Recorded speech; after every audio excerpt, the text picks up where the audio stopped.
Hello दोस्तों, नमस्कार। किसी चैनल में मैं आप सब लोगों का दिल से बहुत बहुत स्वागत करता हूं। फर्स्ट टाइम विजिट किया चैनल को सब्सक्राइब कर लेना। फ्री स्टॉक मार्केट क्लासेस इस चैनल को भी चाहो तो फॉलो कर सकते हो, सब्सक्राइब कर सकते हो। यहाँ पर भी बेल आइकन को हिट करके ऑल जरूर सिलेक्ट करके रख लेना। चैनल का लिंक ऊपर आई बटन पे नीचे डिस्क्रिप्शन में मिल जाएगा। एंड कल सुबह इस चैनल के ऊपर इंपॉर्टेंट वीडियो आने वाला है, तो रिमाइंडर सेट करके रख लेना। तो चले दोस्तों, फिलहाल इस वीडियो को स्टार्ट कर लेते हैं। ठीक है दोस्तों, अभी हम लोग आ चुके हैं बिल्कुल हमारे नॉर्मल स्क्रीन के ऊपर। एंड नो डाउट अभी बहुत सारे कुछ ऐसे स्टॉक्स हैं जो कि हमारे रडार के ऊपर रहते हैं। इवन दो वो हमारे पोर्टफोलियो में नहीं है, बट बहुत कुछ सीखने को मिल जाता है। उसमें से ही एक ज़बरदस्त स्टॉक है जिसका नाम है येस बैंक। ये भी स्टॉक की अगर हम लोग बात करें, एक ज़माने में ज़बरदस्त रिटेल इन्वेस्टर का फेवरेट था। रीज़न एक ही है कि स्टॉक 400 रुपये से गिरकर 200 रुपये के नीचे गया था। अगर 5 साल का डेटा भी देखोगे तो आपको पता ही है वैसे भी, बट कोई बात नहीं, फ्लो में आने के लिए सारी चीज़ें बोलनी पड़ती है। तो ज़बरदस्त नीचे आया था, इसलिए बहुत सारे लोगों ने खरीद लिया। 200 का 300 हो गया बिना किसी रीज़न के। एंड बाद में जो फ्रॉड सामने आ गया तो अटक गए। तो आप सभी लोगों को पता ही है, मल्टीपल टाइम मैंने आप लोगों को ये चीज़ें सिखाई है कि शेयर मार्केट में मतलब इमोशनली जाके निवेश करोगे तो उसका खामियाजा भुगतना पड़ता है। मतलब मार्केट बहुत ज़बरदस्त पनिश करता है। ठीक है। सो येस बैंक की अगर हम लोग बात करें, सब कुछ ड्रामा तो आपको पता ही है कि बैंक डूब रहा था, आरबीआई की एंट्री हो गई, आरबीआई ने बाकी बैंक्स को पैसे डालने के लिए बोल दे। एंड वो पैसे जो उन्होंने डाले थे तो उसके लिए 3 साल का लॉकिंग लगा दिया है। और सिर्फ उन्हीं के नहीं, जो येस बैंक के पुराने शेयर होल्डर्स भी हैं, राइट, उनकी भी अगर हम लोग बात करें तो उन्होंने भी जो खरीदा था उनके भी 3 साल के यहाँ पे लॉकिंग देखने को मिले हैं। हाँ, बट उनकी कोई ज़्यादा बात नहीं करता, क्योंकि इतने ज़्यादा उनके नंबर ऑफ शेयर्स नहीं रहेंगे जितने कि जिन बैंक्स ने येस बैंक के शेयर्स खरीदे थे। भाव तो आपको पता ही है, 10 रुपये के भाव के ऊपर शेयर्स खरीदे थे। आज भी अगर देखा गया तो गजब के प्रॉफिट के ऊपर वो बैठे हुए हैं। तो डेफिनेटली आप सभी लोगों को पता ही है, लॉकिंग खुलने वाला है। मार्च मंथ स्टार्ट हो चुका है एंड ये लॉकिंग खुलेगा तो इतना बड़ा आउटफ्लो आ सकता है, मतलब इससे सेल ऑफ आ सकता है इसमें कि शेयर्स में लोअर सर्किट के ऊपर लोअर सर्किट भी लग सकते हैं। इसकी संभावनाएं है। अब ये डिपेंड करता है कौन बेचेगा नहीं बेचेगा, बट इतने सारे प्लेयर्स हम लोग को देखने को मिल रहे हैं एंड इतना ज़बरदस्त प्रॉफिट उनको हो रहा है, तो मौका वो क्यों छोड़े। तो ये तो एक बात समझ में आ ही जाती है। ठीक है। तो जैसे कि आपको पता ही है, शेयर होल्डिंग पैटर्न मैंने इससे पहले भी आप लोगों को बताया था। प्रमोटर तो यहाँ पे कुछ है नहीं। एंड अगर आप डीआईएस में चले जाते हो तो आपको पता ही है कि सबसे ज़्यादा पहले किसने पैसा लगाया था, स्टेट बैंक ऑफ इंडिया ने। ऑलमोस्ट 50% के करीब, ऑलमोस्ट 48.21 आप यहाँ पे देख सकते हो। उसके बाद वो एफपीओ आया, उसमें से उन्होंने कुछ शेयर्स यहाँ पे निकाल दिए। अभी की जो चीज़ें देखने को मिली है तो 26% के आसपास रिस्ट्रिक्शन था एसबीआई को कि 3 साल के पहले आप 26 के नीचे नहीं जा सकते।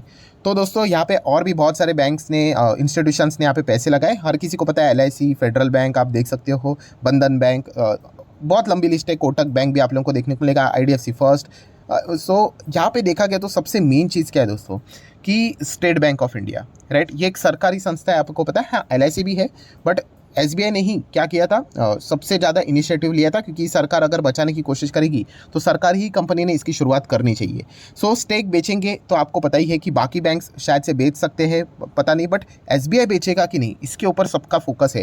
एंड फिलहाल रिपोर्ट के जरिए कुछ ऐसी खबरें सामने आ रही है कि बताया जा रहा है, कल के दिन भी हम लोगों ने देखा था, जो सोर्सेस के जरिए खबर आ रही है, ऑब्वियसली आपको पता ही है, जब लॉकिंग का अभी जो टाइम यहाँ पे खत्म हो जाएगा तभी पता चलेगा, दूध का दूध पानी का पानी हो जाएगा कि किसने एक्चुअल में माल बेचा है। बट ये बताया जा रहा है कि शायद से एसबीआई अपना स्टेक येस बैंक में बेचने का प्लान बना रहा है, राइट। और एंड ऑब्वियसली देखो, अगर आप उनके साइड से भी विचार करोगे, एसबीआई की साइड से भी, तो एकदम मतलब नॉर्मल चीज़ है ना कि उन्होंने अपना काम कर लिया, उन्होंने बचा लिया येस बैंक को। आरबीआई ने बोल दिया, उन्होंने सबसे ज़्यादा पैसा 49% स्टेक खरीदा उन्होंने, राइट। प्लस बाकी बैंक्स ने भी, एसबीआई ने पैसा लगाया तो सभी ने, बाकी ने भी पैसा यहाँ पे लगाया। तो जो मेजर जो चीज़ थी कि बैंक्स यहाँ पे बचनी चाहिए, तो बैंक तो बच गई। जैसे मैंने आप लोगों को बताया, शेयर मार्केट अलग होता है एंड आपका जो ग्राउंड लेवल का मार्केट है वो अलग होता है, राइट। कल अगर ये शेयर 5 रुपये का भी हो जाए फॉर एग्जाम्पल, तो इसका अर्थ है ना कि येस बैंक में आपका डिपॉजिट डूब गया करके, तो आपका डिपॉजिट को कुछ नहीं होता है, वो काम आरबीआई ने, एंड देखा गया तो एसबीआई ने फैंटास्टिकली यहाँ पे किया है।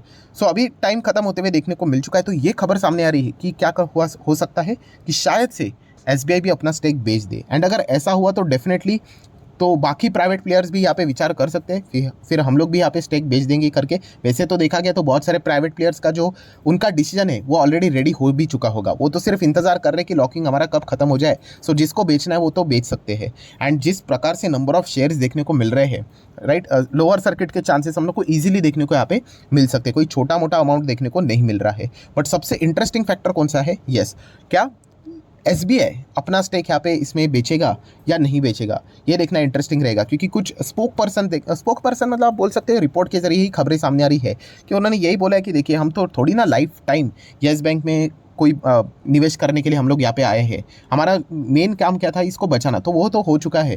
तो हम लोग प्रॉफिट बुकिंग यहाँ पे कर सकते हैं एंड स्टेप बाय स्टेप हम लोग इसमें प्रॉफिट बुकिंग करेंगे। ऑब्वियसली एक झटके में तो वो शेयर बेच ही नहीं सकते, इतने बेचे भी नहीं जाएंगे, लोअर सर्किट ही लग जाएगा। आपको पता ही है कि कितने शेयर्स है, तो फिर भी फॉर्मेलिटी कर लेते हैं। देखिए नंबर ऑफ शेयर्स देखने को मिल जाते हैं। बाकी बैंक्स तो ठीक है, कंपनीज तो ठीक है। ये देखिए स्टेट बैंक ऑफ इंडिया, कितने शेयर्स है, मतलब गिनने में भी तकलीफ हो जाएगी। 751 करोड़ 66 लाख 66,000 NOS, मतलब नंबर ऑफ शेयर्स है। ये कोई रुपीज़ की बात नहीं हो रही। अगर इसको रुपीज़ में गिनना है आपको, तो आज का भाव क्या था, 16.85 ऐसा कुछ देखने को मिल रहा है ना। इसको मल्टीप्लाई करो, चलो कर ही लेते हैं, अभी इतना बोला ही थे तो 16.85 ठीक है। तो इसको मल्टीप्लाई कर लेते हैं, कितना 751। थोड़ा सा मैं पीछे आ जाता हूँ। 751 के बाद कितना है, 1 2 3 4, 4 बार 6, 1 2 3 4 और 1 2 3। आई होप मैंने सही लिखा हुआ है। तो मतलब 1 इज इक्वल टू करेंगे तो इतना अमाउंट है, तो इसको डिवाइड कर लेते हैं, 1 2 3 4 5 6 और 7, मतलब करोड़ में आ जाएगा। सो लगभग आप मोटा मोटी पकड़ लेना 12,500 करोड़ हम लोगों को यहाँ पे किस में देखने को मिल रहा है, SBI के पास येस बैंक के शेयर्स देखने को मिल रहे हैं। तो डेफिनेटली यहाँ पे अगर वो थोड़ा सा भी विचार कर ले, 10% भी मैं निकाल लेता हूँ करके, तो कितना होता है 1200 करोड़, 1250 करोड़। तो कितना बड़ा सर्किट लग सकता है, आप अंदाज़ा लगाइए। तो डेफिनेटली ये एक चीज़ हम लोग को देखने को यहाँ पे मिल रही है। इसलिए मैं बार बार आप लोगों को कह रहा हूँ, देखिए ये कोई मेरा साइड से रिकमेंडेशन है, खरीदना है नहीं खरीदना है, एवरेज करना है होल्ड करना है, वो कंप्लीट आपका डिसीजन। बट क्या चीज़ें चल रही है वो मैं आपके सामने इसके पहले से भी मैं आप लोगों को बता चुका हूँ कि ये चीज़ों का नॉलेज आप लोगों को में अवेयरनेस होना चाहिए, इमोशनली जाना नहीं है। प्लस उसी के साथ साथ आज के दिन की बात करें तो एक और खबर को कवर कर ही लेते हैं। 81 केस की बात करें तो जो बॉम्बे हाई कोर्ट ने जो येस बैंक के अगेंस्ट जो फैसला सुनाया था, राइट, वो फिलहाल तो सुप्रीम कोर्ट ने उसको क्या कर दिया, होल्ड पे यहाँ पे रख दिया, ठीक है।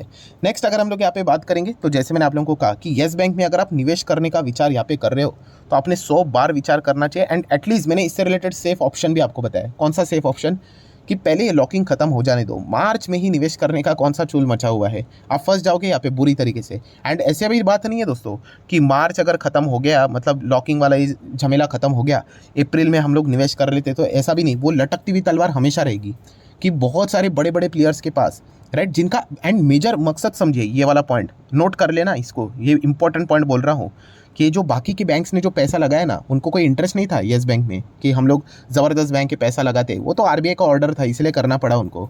तो आज नहीं तो कल उनको अच्छा भाव मिल जाएगा तो वो निकल लेंगे। मान लीजिए मार्च में नहीं निकलते हैं, कभी भविष्य में अप्रैल पकड़ लीजिए, अप्रैल में 20 रुपये तक आता है तो कोई ना कोई माल बेच सकता है। एंड इतने इतने बड़े शेयर्स हैं उनके पास कि ज़बरदस्त सेल ऑफ आ सकता है एंड वापस सर्किट के ऊपर सर्किट, ये खेल देखने को मिल सकता है।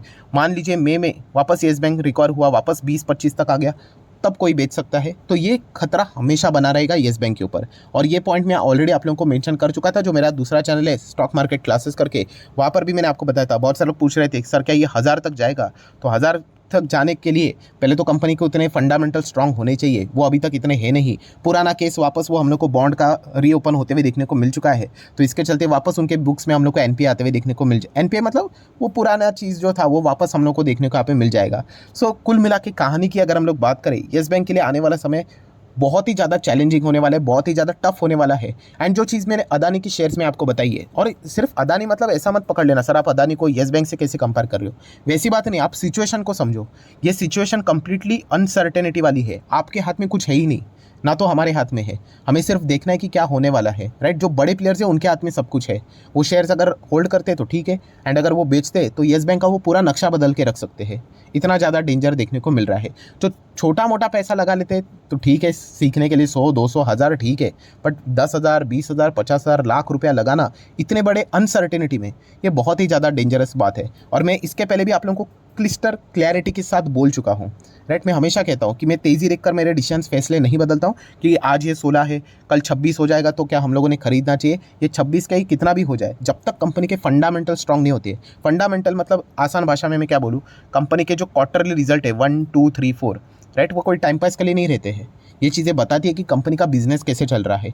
जब ये कंपनी के नंबर्स अच्छे आने लग जाएंगे, कंपनी का प्रोविजन सबसे बड़ा प्रॉब्लम है, वो जब घटना स्टार्ट हो जाएगा एंड कंपनी कंसिस्टेंटली प्रॉफिट दिखाना स्टार्ट करेगी, तब जाके हम लोग इसके बारे में विचार करेंगे सीरियसली। उसके पहले देखा गया तो बस प्लस माइनस तो होता रहता है। कभी एक आध बार कोई Q2 का नंबर अच्छा आ जाएगा, फिर वापस Q3 Q4 में सेम स्टोरी रिपीट हो जाएगी, फिर पुराना कोई तो केस खुल जाएगा। सो इस सिचुएशन में जो बैंक ये फंसा हुआ है, इसमें यूजुअली कौन जाता है? रिटेल इन्वेस्टर जाता है, राइट। तो बस मैं इतना ही कहना चाहूँगा, निवेश करने से पहले 1000 बार विचार कर लेना, क्योंकि एक बार देखिए एंट्री करना ईजी होती है, फिर उसके बाद एग्जिट करना मुश्किल हो जाता है। मतलब अगर आप देखोगे यहाँ पे, राइट, 1 साल का परफॉर्मेंस ज़बरदस्त तेज़ी देखने को मिली है। जिन्होंने यहाँ पे खरीदा है वो लिटरली प्रे कर रहे हैं कि बस एक बार वापस आ जाए करके। अब ये आएगा नहीं आएगा उसके चांसेस बहुत रह रहे, फिलहाल शॉर्ट टर्म के लिए रह रहे हैं। और 5 साल पहले जिन्होंने यहाँ पे खरीदा है वो तो अभी मतलब कितने सालों साल उनको इंतज़ार करना पड़ेगा, वो भाव आएगा या नहीं आएगा वो भी नहीं पता हमें।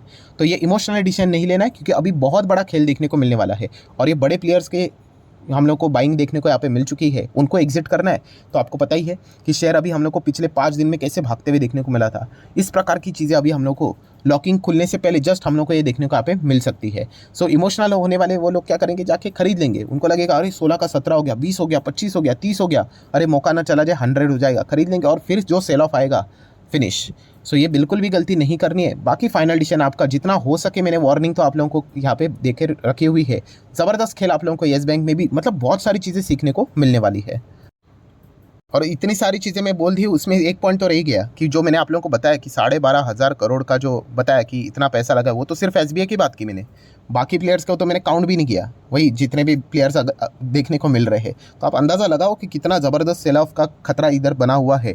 सो यहाँ पे आप ट्रैप हो सकते हैं, बस इतनी ही बात यहाँ पे आप लोगों को बताना चाहूँगा। बाकी फाइनल डिसीजन आपके ऊपर। सो वीडियो अच्छा लगे तो चाहो तो लाइक एंड शेयर कर सकते हो। डीमैट अभी तक ओपन नहीं किया है, लिंक नीचे डिस्क्रिप्शन में 25 वीडियो की लिस्ट बिल्कुल फ्री ऑफ कॉस्ट मिल जाएगी। आपका नाम, कौन सा अकाउंट आपने लिंक के थ्रू ओपन किया है, प्रॉपरली कमेंट्स में मेंशन कर देना। तो हफ्ते भर के अंदर सारे लेक्चर्स मेरे साइड से फ्री ऑफ कॉस्ट प्रोवाइड कर दिए जाएंगे, ताकि आप शेयर मार्केट को आसान भाषा से सीख सको। So that's it, thank you very much दोस्तों। We will be meeting our next video, तब तक के लिए बाय बाय।